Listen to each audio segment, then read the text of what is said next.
Une fille pouvait être vierge jusqu'à l'âge de 30 ans, mais aujourd'hui déjà à 12 ans, elle connaît des hommes. Et vous vous mariez comme des manques déjà mangés, n'ayant que la graine à offrir à vos maris. On a tout mangé.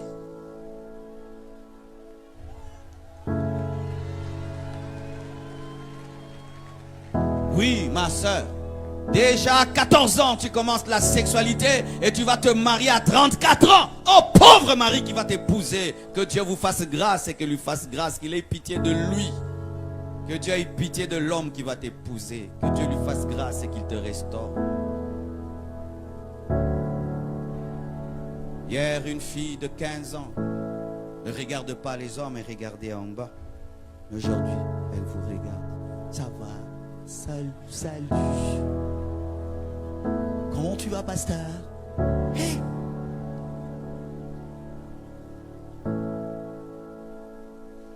Croissance du péché. Chers parents, souvent, nous avons ce problème. Nous pensons que nos enfants sont comme nous. Comme moi, jusqu'à l'âge de 20 ans, les hommes, ça ne me disait rien. Donc, ma fille, qui a 12 ans, n'y pense pas. Non, non, non, maman, c'est un Pentium, un Mac. C'est-à-dire, ce sont les nouvelles technologies.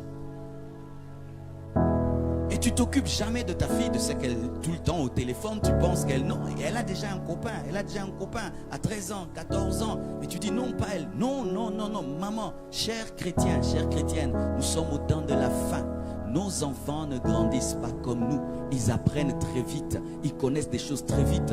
En notre temps, il y avait, c'était le téléphone comme ça. Mais là, ils ont maintenant des iPhones. iPhone 6, iPhone 7.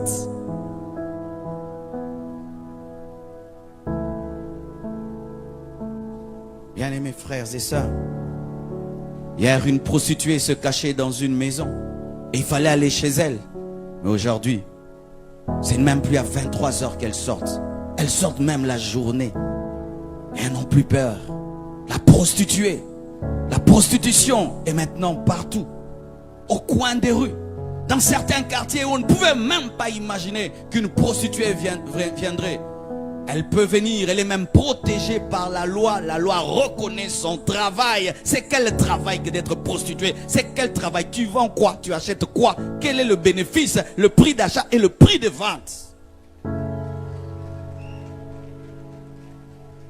Croissance de l'iniquité. L'amour de l'argent.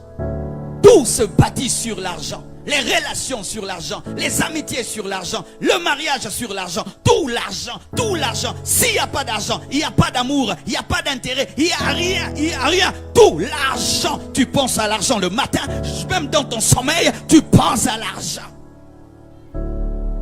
L'argent, l'argent, l'argent, l'argent. S'il n'y a pas d'argent, rien ne te motive, rien ne te pousse. Il faut qu'il y ait l'argent. L'argent devient ton sang. Avorter. Aujourd'hui, ce n'est rien. Tu vas seulement chercher un médecin. Tu dis quoi? Je vais l'enlever. On dit même plus l'enfant. Je vais l'enlever. Ah, ok, ok. Tu l'enlèves. Ok. Il s'agit de quoi? Enlève. Non, vous n'osez pas citer le vrai nom parce que en soi, vous savez que vous tuez. Ainsi, vous dites enlève. Mais il faut dire tue le bébé. Tue le bébé.